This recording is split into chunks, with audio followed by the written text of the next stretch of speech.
Olá, sejam bem-vindos à nossa série sobre metabolismo ósseo.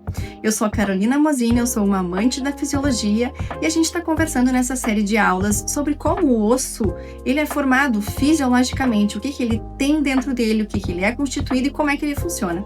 Na aula de hoje a gente vai conversar sobre osso compacto e osso esponjoso, então vem comigo. Macroscopicamente, o nosso osso, se você for no laboratório de anatomia e for pegar um osso na mão, o que você vai enxergar é um osso que tem uma parte de fora que ele é mais compacto, como a gente está vendo aqui nessa imagem. Então, ele é um osso mais branquinho, mais fechadinho. Esse é o osso compacto. E mais internamente nele, ele é formado por uma parte mais trabeculada, uma parte onde tem mais espaços, a gente enxerga mais fenestras, essas trabéculas, como a gente chama. E essa parte se chama osso esponjoso. E eles são diferentes porque eles têm funções diferentes e localizações também diferentes nos nossos ossos. Então, o osso compacto, ele é um osso que ele é encontrado muito na diáfise dos ossos longos. O que é diáfise, se você não se lembra? Um osso longo como o fêmur, a diáfise é a parte do meio do osso, a parte comprida do osso longitudinal, vamos assim dizer. Então, do lado de fora dessas diáfises é onde a gente encontra esse osso longo e também a gente encontra na superfície mais de fora, a superfície externa dos ossos chatos, como o osso externo do peito, por exemplo. E essa parte de osso compacto, ela é muito bem consolidada e no meio dessa consolidação existe um vaso sanguíneo central, como a gente vai ver na sequência das nossas imagens aqui. E isso forma aquilo que a gente chama de sistema de Havers. Já um osso esponjoso, internamente lá, ele tem essas trabéculas, porque ele fica na cavidade dos ossos, ou seja, internamente nos ossos, e nessa cavidade ele é preenchido pela medula óssea, que não é medula espinhal, não confunda. A medula óssea, ela pode ser inicialmente vermelha, que é onde ela tem uma produção franca de células ósseas. E com o passar do tempo, ela vai sendo convertida em uma reserva de gordura e ela se transforma numa medula amarela. Então, essa é a medula amarela, que antes foi uma medula vermelha, que está dentro da cavidade dos ossos, especialmente dos ossos mais longos. Então, aqui vocês estão vendo um exemplo de um osso longo, onde tem essa parte mais central, que é chamada de diáfise do osso longo, e é nessa parte onde a gente tem externamente nele esse osso compacto, como vocês estão vendo aqui nessa imagem, né? Então, aqui tem um osso compacto e nas epífises, que são as extremidades desse osso, é onde tem, então, o osso mais esponjoso. Por quê? Porque essas trabéculas, essa formação desse osso esponjoso permite que a pessoa ainda vá crescendo, especialmente ao redor dessa linha epifisária aqui. A gente vai comentar depois nos processos de ossificação, que sempre acontece, e uma forma de acontecer é sobre um molde de cartilagem.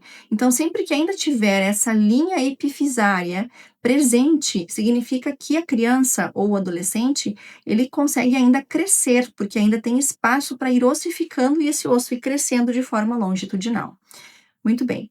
E aqui hoje o nosso assunto não é esse, o assunto aqui hoje é sobre osso compacto e osso esponjoso. Então, essa imagem é para mostrar para vocês que ao redor da diáfise eu tenho externamente esta lâmina que é o periósteo, que é uma lâmina que reveste o osso externamente.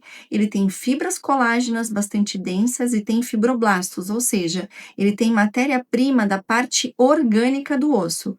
Ele é altamente inervado e ele também é muito vascularizado, e a camada mais interna dele contém osteoblastos, que são as células que produzem tecido ósseo. Então, ele auxilia muito no processo de crescimento e de renovação, de reparo desses ossos.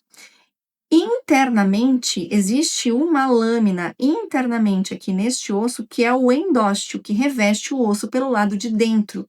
Então, ele recobre essa cavidade, esse espaço medular.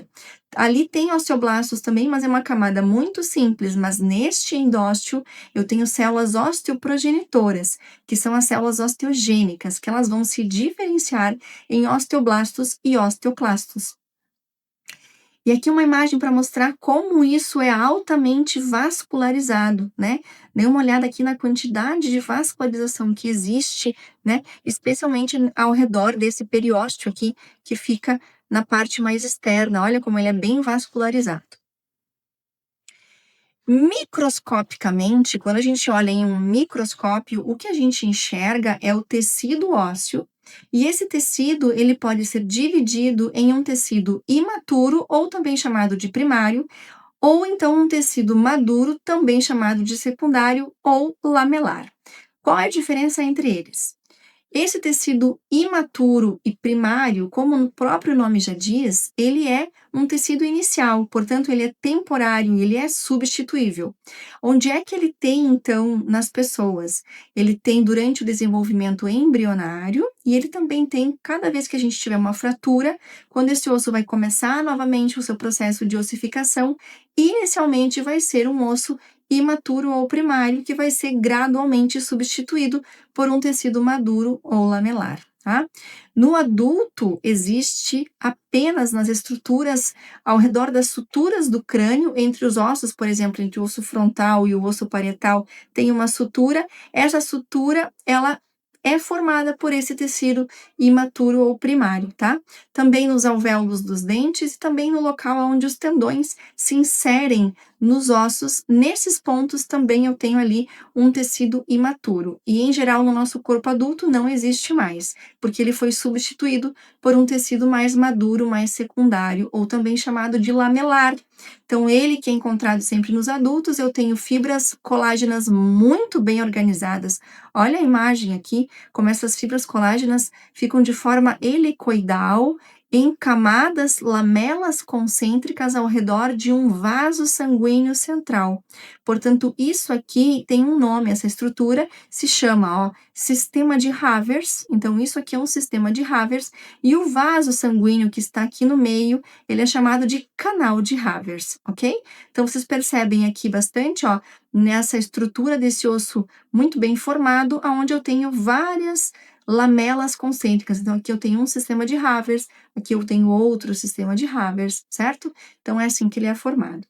E a gente aqui olha numa outra imagem, um mesmo sistema. Então, vocês olhem lá um osso longo, né? Lá dentro tem a cavidade medular, ao redor dela esse osso mais trabeculado e mais externamente, então, o osso compacto, revestindo tudo pelo lado de fora, o periósteo, revestindo tudo pelo lado de dentro, o endósteo. Agora eu vou pegar um pedacinho disso e vou aproximar, e eu tenho então esta imagem aqui. Então, eu tenho aqui, um sistema de Havers, também pode ser chamado de ósteo, não está errado. Lá no meio eu tenho vaso sanguíneo, mas eu tenho sempre uma veia, uma artéria e um vaso linfático, Sempre eu tenho os vasos em conjunto para executar os seus diversos sistemas. Isso é um assunto para uma outra aula lá de sistema vascular. Mas aqui vocês precisam saber que este canal de Havers, que está no meio de um sistema de Havers, comporta então os vasos. E aqui dentro vocês percebem o osso bem esponjoso aqui, formado por essas trabéculas, né, ósseas, para dar espaço para a medula vermelha, como a gente comentou recentemente, né? Então, aqui, uma imagem aproximada de um osteócito que ele mantém essa estrutura do osso, mas quando ele já está nessa matriz óssea já muito bem formada. Então, se a gente tem um tecido ósseo que forma o nosso esqueleto, né, como aqui na imagem está aparecendo, muito bem formado, muito bem consolidado, que ele é de ponto de inserção para toda a nossa musculatura, a origem e inserção dos músculos sempre vai estar fixada nos ossos. Então, se a gente tem esse sistema muito bem formado e que permite a locomoção humana, graças a isso é que a gente consegue ficar em pé, rígido, caminhar e executar os mais diversos movimentos, é porque lá microscopicamente a gente tem um osso muito bem formado e muito bem estruturado. Essa aula termina por aqui, espero que vocês tenham gostado. Fica comigo que nos próximos vídeos a gente vai comentar sobre o processo de ossificação, de calcificação, de reabsorção, de reparo, enfim, todas as outras estruturas e outros funcionamentos do sistema ósseo.